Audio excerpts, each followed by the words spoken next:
नमस्कार दोस्तों, आप सभी का स्वागत है आपके अपने परिवार इस भार्गव सर के चैनल में। तो सबसे पहले तो मैं आपको बता देना चाहता हूँ कि मैं भार्गव सर और आज हम लोग क्लास 9th का केसीसी ना का सॉल्यूशन कर रहे हैं, जो कि एक्सरसाइज 15 का सॉल्यूशन है ना। इसमें हम लोगों ने क्वेश्चन नंबर 18 तक का सॉल्यूशन कर लिया है, ठीक है। तो आज हम लोग क्वेश्चन नंबर 19 से इसका सॉल्यूशन करेंगे, ठीक है। तो जैसा कि आप देख रहे हैं, है ना, कि हमारे पास क्या है, व्हाइट बोर्ड है ना। स्मार्ट बोर्ड नहीं है कि यहाँ क्वेश्चन में लिख जाएगा, ठीक है। तो या तो क्वेश्चन दो पाई है ना, कि ये जो आपकी बुकवा है, ठीक है ना, क्लास 9th का जो बुक है आपका, तो या तो हम क्वेश्चन में लिख दें, है ना, लेकिन हम उतना टाइम वेस्ट काहे करें। आप लोग के पास बुक पा है, तो बुकवा है तो हम लोग यहाँ क्वेश्चन पढ़ेंगे और इसको बनाएंगे, ठीक है। चलिए देखिए बनाते हैं। तो 19 नंबर जो क्वेश्चन है आपका कह रहा है, एक तालाब की गहराई, ठीक है, एक तालाब की गहराई ज्ञात करें जिसका आधार जो है 5 मीटर भुजा का एक वर्ग है, ठीक है। इस तालाब में एक ऐसे तालाब के बराबर पानी समा सकता है जिसकी लंबाई, चौड़ाई तथा गहराई क्रमशः कितना मीटर है। देखिए बहुत अच्छा क्वेश्चन है। हमने पहले बताया था ऐसे क्वेश्चंस को क्या करना है, कि जब भी इस तरह के प्रश्न आए, है ना, कोई भी वस्तु, डिब्बा हो, तालाब हो, बाल्टी हो, कुछ भी हो, है ना, एक वस्तु का दूसरे वस्तु में डाला जाता है, ठीक है, हमेशा दोनों का आयतन निकलेगा, है ना। अगर संख्या पूछा जा रहा है, मान लिया बड़े वस्तु से, है ना, छोटे वस्तु का जो पानी है वो बड़े वस्तु में डाला जा रहा है, पानी हो कुछ भी हो, है ना, तो पूछा जा रहा है कि छोटे वस्तु की संख्या क्या होगी ताकि इसका पूरा का पूरा आइटम इसमें अट जाए, है ना। तो हमेशा बड़ी वस्तु का जो आयतन होगा उसमें छोटे वस्तु के आयतन से हम भाग दे देते हैं, ठीक है ना। यहाँ कह रहा है कि एक तालाब जो है जिसकी गहराई, उसका हम लोग को मतलब निकालना, उसका दे दिया है क्या, उसका जो आधार है, बेस है ना, वो वर्गाकार है, ठीक है, वो जो है दूसरे के बराबर है ना। तो दोनों का आयतन बराबर करके हम आसानी से निकाल लेंगे, ठीक है। चलिए देखिए, तो यहाँ पर हमें जो पहला जो क्वेश्चन है, एक तालाब की गहराई ज्ञात करना है ना, जिसका आधार जो है 5 मीटर भुजा का एक वर्ग है, ठीक है। तो हम मान लेते हैं कि माना कि तालाब की गहराई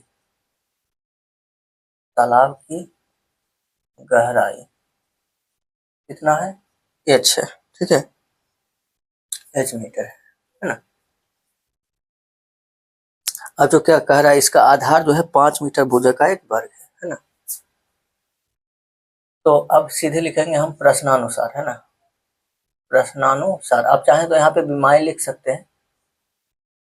प्रश्नानुसार कह दिया है कि दोनों तालाब का जो है एक ऐसे तालाब के बराबर पानी समा सकता है, यानी दोनों का बराबर होगा आयतन, है ना।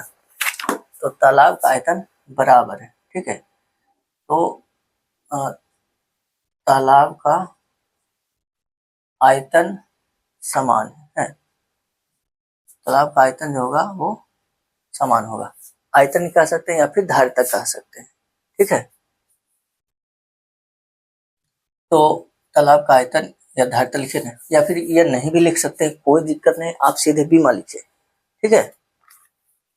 यहाँ पे देखिए, यहाँ पे इसका आधार जो है 5 मीटर भुजा का एक वर्ग है। तालाब की गहराई हमने 1 मीटर मान लिया, यहाँ पे लिख दीजिए इसकी भुजा, आधार की भुजा, ठीक है, आधार की भुजा, आधार की भुजा, भुजा दे दिया है 5 मीटर, है ना। अच्छा, दूसरे तालाब के बारे में आप लिख सकते हैं, दूसरे तालाब की बीमाएं, दूसरे तालाब की बीमाएं कितना कितना है, देखिए 10 मीटर, 5 मीटर, है ना, और कितना है 4 मीटर है, ठीक है। देखिए हमने क्वेश्चन अब लिख लिया है, अब इसका जरूरत नहीं है बुक का, है कि नहीं। एक तालाब की गहराई दे दिया। देखिए बाबू, आपको थोड़ा सा पेशेंस तो रखना पड़ेगा समझने के लिए, ठीक है ना। जब तक आप पेशेंस नहीं रखिएगा, सोचिएगा कि हाँ हो, किसी भी चीज को सीखने में समय लगता है, और जिसमें समय लगता है वही आपका अंत तक रहता है। ठीक है, तो तालाब की गहराई हो गया h, मान लिया हमने, आधार दे दिया है, आधार की भुजा जो है 5 है, आधार चूंकि वर्गाकार है ना। दूसरे तालाब की विमाएं हमने इतना जो दिया गया वो लिख लिए। है क्या, ये जैसे एक तालाब है ना, और दिए दूसरा तालाब है। ठीक है, दोनों तालाब में जो पानी है वो समान है। कह दिया कि इसके तालाब इसमें जो है ना, इस तालाब के पानी इस तालाब के बराबर पानी इसमें हटेगा, है कि नहीं। तो दोनों का जो धारता यानी आयतन समान होगा। ठीक है, तो हम लोग यहाँ पे लिख सकते हैं प्रश्नानुसार, या नहीं भी लिखे, इसका आयतन है ना, पहले तालाब का आयतन, पहले तालाब का आयतन बराबर दूसरे तालाब का आयतन। ठीक है, दूसरे तालाब का आयतन, तो पहला तालाब का आयतन हो गया कितना, तो भैया आधार की भुजा हो गया 5 है ना, तो 5 गुना 5 लंबाई चौड़ाई तो यही हो गया। गहराई हमने माना है h, दूसरे तालाब का आयतन LBH 10, 5, 4, यहाँ से हो जाएगा भैया h बराबर 10, 5, 4 बटा ये दोनों इधर आ जाएगा 5, 5, 5 गया, 5 दूना 10 गया, h बराबर आ गया कितना 8 मीटर है ना। यानी कि तालाब की जो गहराई होगी वो कितनी होगी 8 मीटर होगी। ठीक है, कौन दिक्कत नहीं बढ़ी। 20 नंबर क्वेश्चन देखिएगा करा है। अच्छा 20 में 2 क्वेश्चन है, कोई दिक्कत नहीं। पहला में करा एक कमरा की लंबाई चौड़ाई तथा ऊंचाई क्रमशः इतना है, यदि प्रत्येक विद्यार्थी को 100 डेसीमीटर की स्थान दिया जाए तो कमरे में कितने विद्यार्थी बैठ सकते हैं। चलिए कमरा की बीमारी लिख लो पहले है ना, डायरेक्ट निकाल सकते हैं, कोई दिक्कत नहीं है ना। कमरे की बीमाएं कितना कितना भैया 30, 20 और 17 है। चलो 30, 20 और 17 है ना, 30 डेसीमीटर, अच्छा मीटर है ना,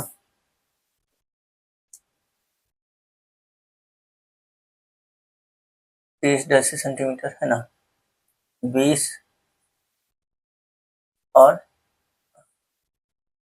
17 है ना, 17 डेसी सेंटीमीटर। चलिए, तो अब चूंकि यहाँ पे कह रहा है कि कमरा में जो विद्यार्थी अगर बैठता है तो एक विद्यार्थी के लिए 100 डेसीमीटर क्यूब का मतलब कि वो उतना स्पेस घेरता है ना। तो यहाँ पर हम इसका क्या करेंगे, आयतन निकाल लेंगे है ना। तो कमरे का आयतन, कमरे का आयतन, ठीक है, तो हो जाएगा LVS है ना, लिख सकते हैं LVH 30 गुना 20 गुना 17, तो 17 छो है ना, 17 छक्का 2 तल से, ठीक है ना। हाँ ठीक तो है, आई हो गया 2 को 0 डेसी सेंटीमीटर, ठीक है। चलिए अब यहाँ पे चूंकि एक विद्यार्थी को बैठने के लिए आवश्यक स्थान है ना, एक विद्यार्थी को बैठने के लिए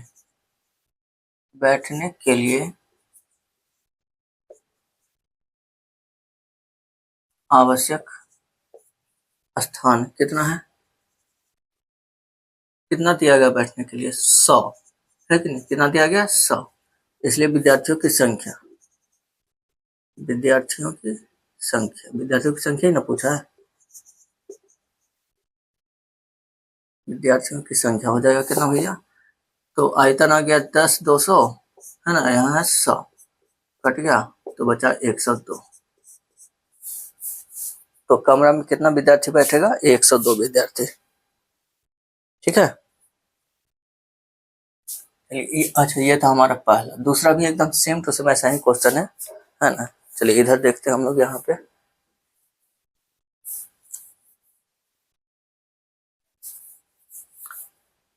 देखो ये दूसरा जो क्वेश्चन में है, कह रहा है एक सिनेमा हॉल की लंबाई, चौड़ाई तथा ऊंचाई क्रमशः 100, 50 और 18 है। प्रत्येक व्यक्ति को 150 मीटर की वायु की आवश्यकता हो, तो बताएं कि हॉल में कितने व्यक्ति बैठ सकते हैं। सेम टू सेम क्वेश्चन है कि नहीं? सिनेमा हॉल की बीमारी लिख लो पहले, है ना। सिनेमा हॉल की बीमारी कितना कितना है? बीमा हो गया बस 100, 50 और 18। 100, 50 और 18, है ना। इसलिए हॉल में हवा की मात्रा, हॉल में हवा की मात्रा यानी कि इसका आयतन है कि नहीं, LVH 100 ना 50 गुना 18, आयतन गिरा है तो ना मीटर की हो गया, ठीक है। अब चूंकि कह रहा है कि हॉल में एक व्यक्ति को 150 मीटर की वायु की आवश्यकता है ना। चूंकि एक व्यक्ति को आवश्यक वायु, है ना, एक व्यक्ति को आवश्यक वायु कितना है, 150, 150 मीटर की वायु की आवश्यकता है। इसलिए हॉल में बैठने वाले व्यक्तियों की संख्या, हॉल में बैठे जाने वाले व्यक्तियों की संख्या ना, बैठने वाले व्यक्तियों की संख्या, भैया हॉल में जितना हवा रहेगा उतना नहीं ना बैठाइएगा। अब जरूरत से ज्यादा कोच दीजिए तब क्या हो जाएगा, हवा नहीं रहेगा, ऑक्सीजन नहीं रहेगा तो कैसे दीजिएगा, है ना।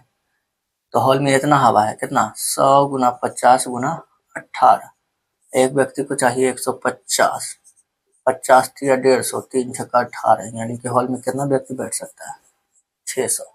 600 कम लगता है का, 600 व्यक्ति एक हॉल में, है ना। चलिए ठीक है, ये हो गया 20 का, है ना। नोट कीजिए, नेक्स्ट क्वेश्चन देखते हैं हम लोग।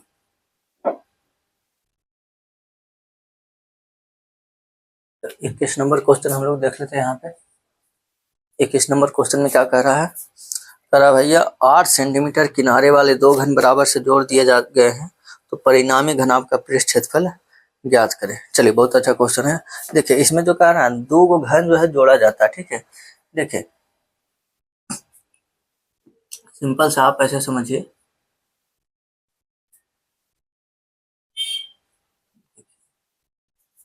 थोड़ा सा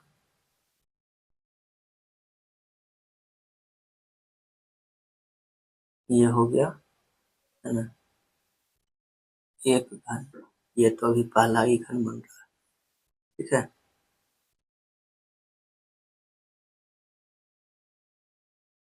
चलिए ये घन है, मान लिया इसका भुजा 8 है, ठीक है, किनारा 8 से, तो 8 सेंटीमीटर किनारा वाला ये एगो घन हो गया। दूसरा घन भी यही है, एकदम सेम टू सेम। आज दोनों घनवा के जब जोड़ देंगे तो देखो घनवा ऐसा हो जाएगा।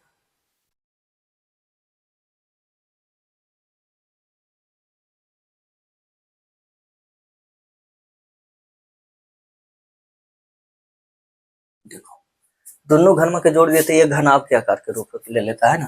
तो हमें सब कुछ रह जाता है समान, चौड़ाई और ऊंचाई, है ना। लंबाई जो होता है वो केवल चेंज हो जाता है, ठीक है। लंबाई जो होगा यहाँ पर 8 + 8 हो जाएगा 16, ठीक है। अच्छा सेंटीमीटर है कि मीटर, सेंटीमीटर, है ना। तो लंबाई जो हो जाएगा वो 8 + 8 16 हो जाएगा। बाकी देखो चौड़ाइया उतनी रह जाएगा 8, है ना। और ऊंचाई जो है ये भी रह जाएगा उतनी, है ना, एच एच भी रह जाएगा 8 है, ठीक है ना। तो चौड़ाई और ऊंचाई समान रह जाता है, लंबाई केवल चेंज हो जाता है ना। वो लंबाई जो होता है किनारा जुड़ जाता है, ठीक है। तो इसका पूछ रहा है परिणामी घनाभ का पृष्ठीय क्षेत्रफल पूछ रहा है ना, पृष्ठ क्षेत्रफल पूछ रहा है। चलिए निकाल लेते हैं। तो पहले यहाँ पर लिख लेंगे परिणामी घनाभ की विमाएं, है ना, परिणामी घनाभ की बीमाएं, ठीक है। तो बीमाएं में हो जाएगा लंबाई L बराबर 8 + 8 16 सेंटीमीटर, चौड़ाई उतना ही रह गया, ऊंचाई उतना ही रह गया, ठीक है। चलिए तो अब घनाभ का पृष्ठ क्षेत्रफल, है ना, घनाभ का पृष्ठ क्षेत्रफल क्या होता है भैया, 2 × LV plus B H plus L H, है कि नहीं।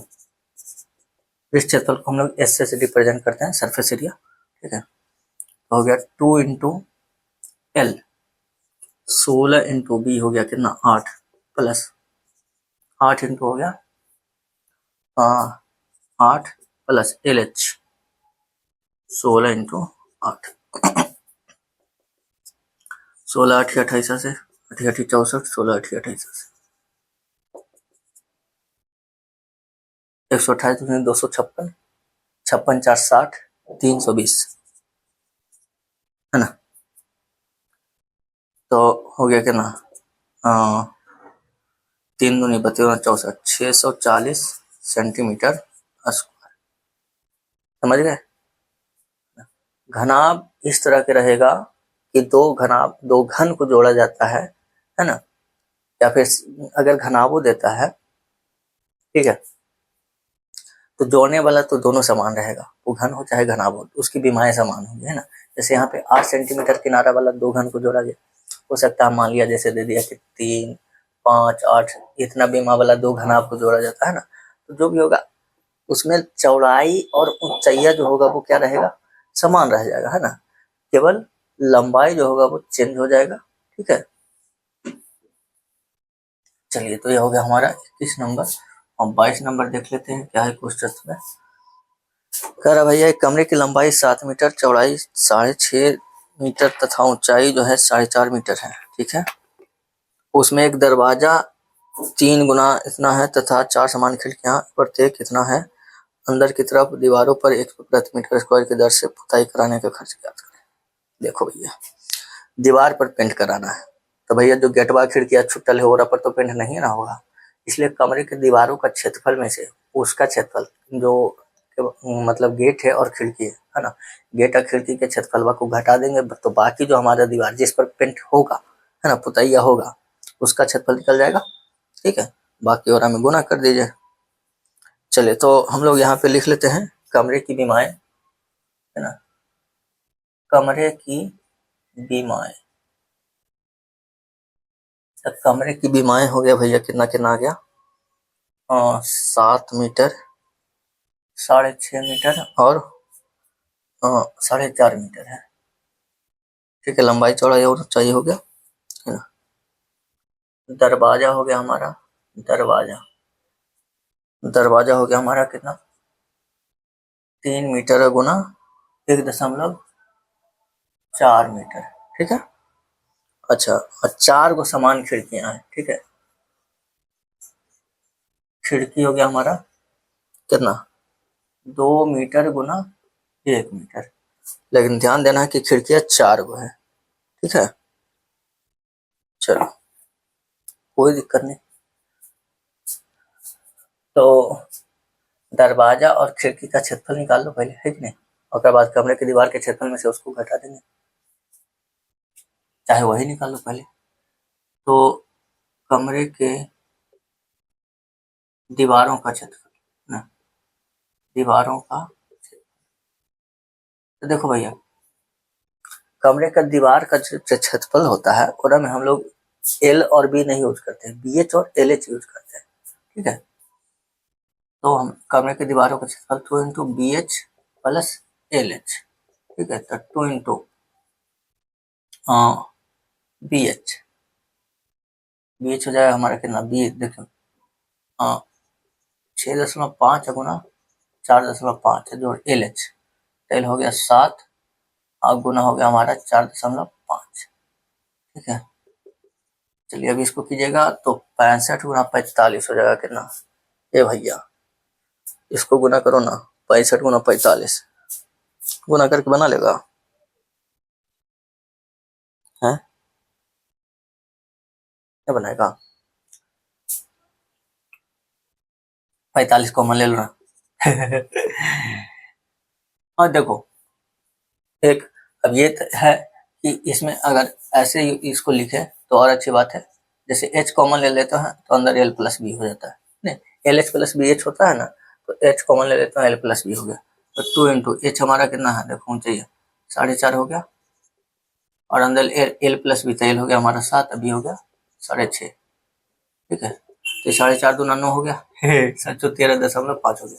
इसको गुना कर दीजिए, 9 5 45, 5 बाकी 4, 4 नंबर 17 से, ठीक है, तो 117 और 4 हो गया ना 121.5 मीटर स्क्वायर। ठीक है, देखो 121.5 मीटर स्क्वायर ये आ गया कौची, कमरे के दीवारों का क्षेत्रफल। क्या हुआ, किस लिए,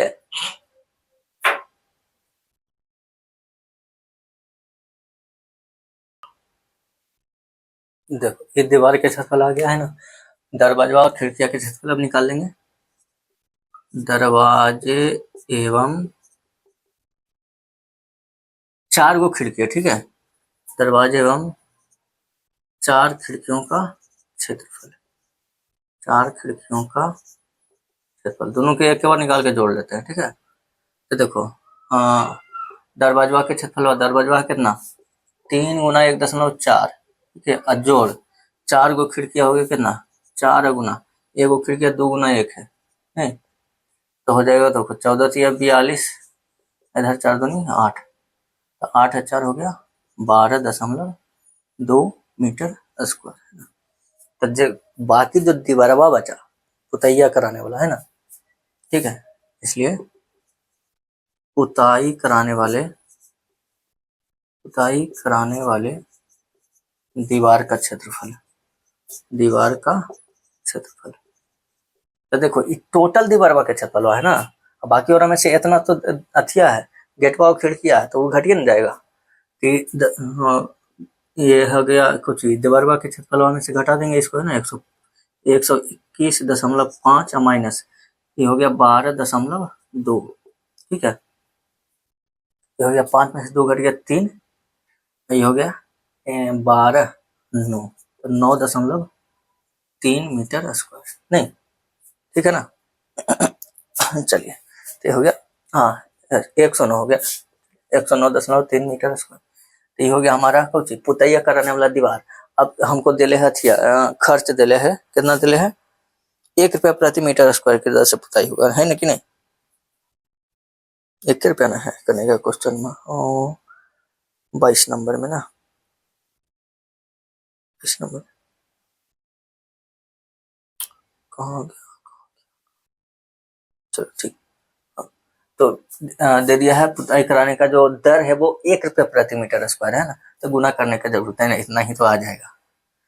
तो चूंकि ऐसे लिख सकते हैं दर जो है वो 1 रुपया प्रति मीटर स्क्वायर है ना, इसलिए खर्च जो हो जाएगा पुताई कराने का खर्च तो 109.3 गुना 1 यानी कि 109.3 रुपया। चलो ठीक है, अब हम लोग देखेंगे 23 नंबर, नोट करते हैं, इसको नोट कीजिए। देखो ये हो गया 23 नंबर ना, देखिए 23 नंबर क्वेश्चन आसानी है ना, करा एक आयताकार पिंड के पूरे पृष्ठ का क्षेत्रफल जो है वो 5200 सेंटीमीटर स्क्वायर है, ठीक है, यदि पिंड की लंबाई तथा चौड़ाई क्रमशः इतना है तो इसकी ऊंचाई ज्ञात करें। बहुत ही आसान क्वेश्चन है कि नहीं, तुमको देखो आयताकार पिंड है, आयताकार पिंड की लंबाई या चौड़ाई दे दिया है, कितना कितना है, देखो लंबाई हो गया आपका 40 सेंटीमीटर, चौड़ाई हो गया आपका 30 सेंटीमीटर, है ना, ऊंचाई आपको निकालना है, पृष्ठ क्षेत्रफल दे दिया है, क्योंकि पिंड का पृष्ठ क्षेत्रफल दिल है कितना 5200, है ना, अब पृष्ठ क्षेत्रफल होता क्या है 2 into LB plus BH plus LH, है कि नहीं, बराबर 5200, ठीक है, अब बस इसमें वैल्यू रख लीजिए, तो हो गया 2 LB, देखो ना L हो गया 40 अब B हो गया 30, है कि नहीं, फिर BH तो 30 इंटू H प्लस LH तो 40 इंटू H बराबर हो गया 5200। आप इसको काट भी सकते हैं, ठीक है ना, देखो इसको हम काटेंगे तो 2 से कट जाएगा, 26 दूना 52, 26 हो गया, ठीक है, 40 4 तिया के हो गया 1200 ना, 1200 प्लस 30 और 40 हो गया 70h बराबर 2600। ठीक है, तो 70h बराबर हो जाएगा कितना, इनका वक्त खत्म हो गया भाई।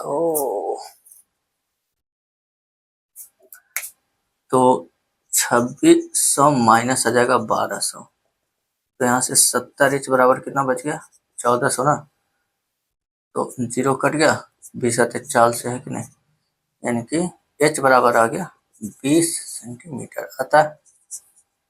अतः आयताकार पिंड की जो ऊंचाई है,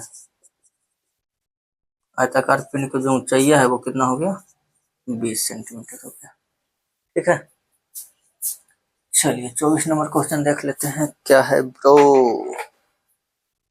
24 नंबर, कराए घन का पूर्ण पृष्ठ 1014 मीटर स्क्वायर है, उसका आयतन ज्ञात करिए। बहुत अच्छी बात है, 1014 ले ले है ना। चलो देखो, घन का पूर्ण पृष्ठ का क्षेत्रफल 1014 क्या है, सेंटीमीटर है या मीटर है, मीटर स्क्वायर है। ठीक है, चलिए मीटर स्क्वायर है, आयतन हमको निकालना है ना। तो पहले भुजा तो निकालें, तो पूर्ण पृष्ठ क्षेत्रफल जो होता है वो 6 गुना भुजा स्क्वायर बराबर 1014। ठीक है, तो ए स्क्वायर बराबर, इसको काट दो ना, 1014/6, 6 कम 6 बच गया 4, 1 6 छक 36 बचेगा 5, 6 नंबर 54।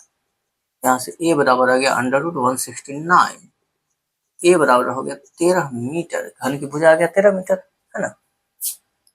ये घन का आयतन,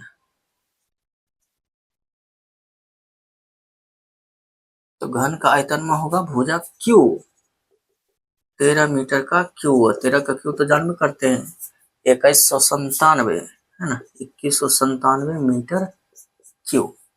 ठीक है, चलिए ये हो गया आपका कौन सा 24 नंबर क्वेश्चन है ना, नोट कीजिए। नेक्स्ट क्वेश्चन हम लोग देखते हैं।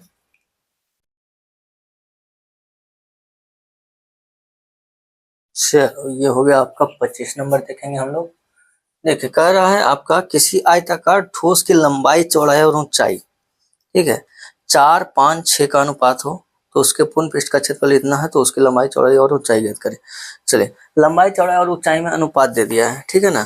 तो अगर हम अनुपाती राशि x मानते हैं, ठीक है, माना कि अनुपाती राशि x, अनुपाती राशि x, ठीक है। तो अगर हमने अनुपाती राशि x मान लिया तो आयताकार ठोस है ना, इसलिए ठोस की विमाएं, ठोस की विमाएं, तो ठोस की विमाएं जो हो जाएगी, लंबाई हो जाएगा कितना कितना है 4 5 6 ना है, तो लंबाई हो जाएगा 4x, चौड़ाई हो जाएगा 5x, ऊंचाई हो जाएगा 6x। अब चूंकि दिले हैं ठोस का,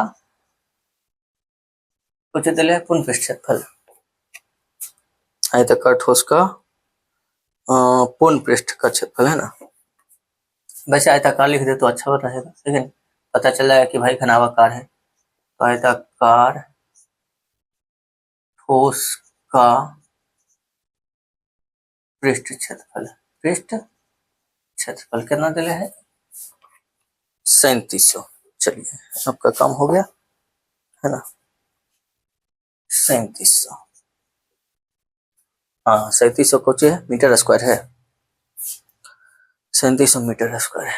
चलिए भैया, अब हम लोग जानते हैं ठोस का पृष्ठ क्षेत्रफल 2 into LB plus BH plus LH बराबर हो गया 3700 है ना। 2 से आप काट देंगे तो हो जाएगा 18 दूना 36 है ना, और बचेगा 1, 85 0 1850।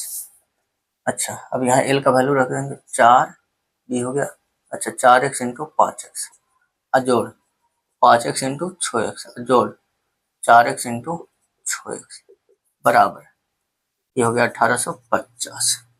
यहाँ से हो गया भैया 5 चौके 20x स्क्वायर, 6 पचे 30x स्क्वायर, 6 चौ 24x स्क्वायर बराबर हो गया 1850। ठीक है ना, 30 20 50 और 24 हो गया 74। 74x² बराबर 1850 है ना। x² बराबर, यहाँ से आप इसको काटिए ना, 74 से कटता है, ये हो गया 37 दूना 74 ना, 74 दूना 148, 74 से कटिए जाएगा,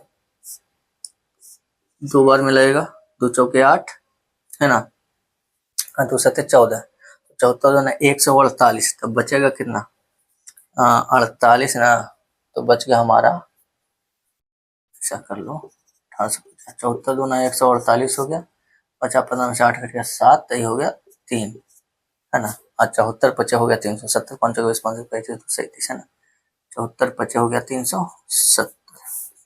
चलिए तो आ गया 25 है ना, तो x² 25, दैट मीन्स x बराबर हमारा √25, तो आ गया 5 इकाई, है कि नहीं, ठीक है, x बराबर आ गया 5 मीटर, ठीक है। तो जब x आ गया हमारा 5, यहाँ से हम निकाल लेंगे ठोस की बीमाएं, इसलिए ठोस की एज पर निकाल लो ना, इसलिए ठोस की बीमाएं, ठोस की बीमाएं, तो लंबाई हो गया 4x, तो 4 गुना 5 हो गया 20 मीटर है ना, चौड़ाई हो गया 5x, तो 5 इंटू 5 हो गया 25 मीटर, और ऊंचाई h हो गया 6x, तो 6 इंटू 5 बराबर 30 मीटर, नीचे दिख रहा है ना। चलिए तो लंबाई हो गया आपका 20, चौड़ाई 25 और ऊंचाई हो गया 30, ठीक है। चलिए ये हो गया 25 नंबर। अब 26 नंबर देख लेते हैं हमारा क्या है क्वेश्चन। तो भैया 26 नंबर क्वेश्चन में कह रहा है आपका एक कमरे की लंबाई उसकी चौड़ाई से दोगुनी और ऊंचाई से चौगुनी है, इसमें इतना मीटर क्यूब वायु है, कमरे की लंबाई ज्ञात करें। चलो अच्छी बात है, देखो एक सेकेंड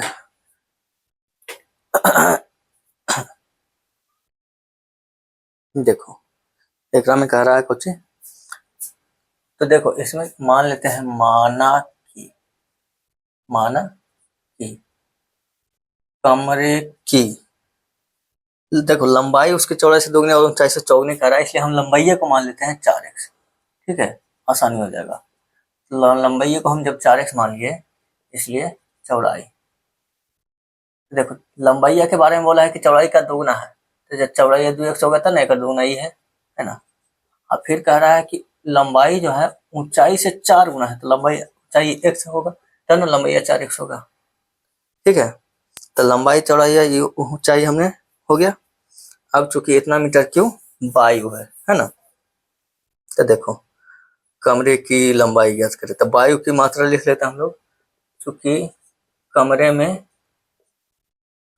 वायु की मात्रा है ना, वायु की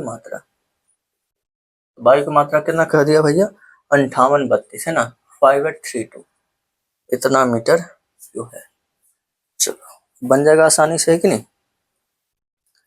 तो इतना मीटर क्यूब वायु है, वायु का मतलब क्या हो गया कि इसका आयतन हो गया है ना, तो LVH बराबर हो गया 5832 4x 2x हम चाहिए हो गया x बराबर 5832 है ना, 4 दूना 8 x क्यूब बराबर 5832, 8 से कट जाएगा कितना बार में, 88 64 8 7 56 2 3 8 9 16 7 8 9 72, तो x बराबर हो गया 3/729, 9 729 यानी कि x बराबर आ गया 9 मीटर, ठीक है। अब x का वैल्यू पुट कर दीजिए, इसलिए हमको खाली लंबाई पूछा है ना, इसलिए कमरे की लंबाई, तो लंबाई हो जाएगा कितना 4 गुना x यानी कि हो जाएगा 4 गुना 9 बराबर 36 मीटर, लंबाई ना खाली पूछा था। चलिए ठीक है, तो ये हो गया हमारा कमरे की लंबाई है ना। चलो भैया तो ये आपका हो गया, इसमें 26 नंबर क्वेश्चन तक हो गया है ना। तो आज हम इतना ही रहने देते हैं, ठीक है। नेक्स्ट क्लास में हम लोग क्वेश्चन नंबर 27 से करेंगे और टोटल कितने क्वेश्चन है? 32 क्वेश्चन है। तो नेक्स्ट क्लास में हम लोग इसको समाप्त कर लेंगे ना। ये जो चैप्टर है आपका सरफेस एरिया एंड वॉल्यूम, ठीक है, घन घनाभ का पृष्ठीय क्षेत्रफल और आयतन, ठीक है। तो इसको हम लोग नेक्स्ट क्लास में समाप्त करेंगे। आज हम लोग इतना ही तक रहने देते हैं, ठीक है, 26 तक के। तो यदि अगर आप लोग को कहीं भी कोई भी प्रकार का, किसी भी प्रकार का अगर दिक्कत लगता है तो आप कमेंट जरूर कीजिए, बताइए हमको, है ना, कि कहाँ दिक्कत है, ठीक है। और अगर आप लोग को वीडियो अच्छा लगता है, समझ में आ रहा है, तो प्लीज वीडियो को लाइक कीजिए। यदि आप चैनल पर नए हो तो चैनल को सब्सक्राइब करके बेल आइकन दबा लीजिए। मिलते हैं हम लोग नेक्स्ट क्लास में।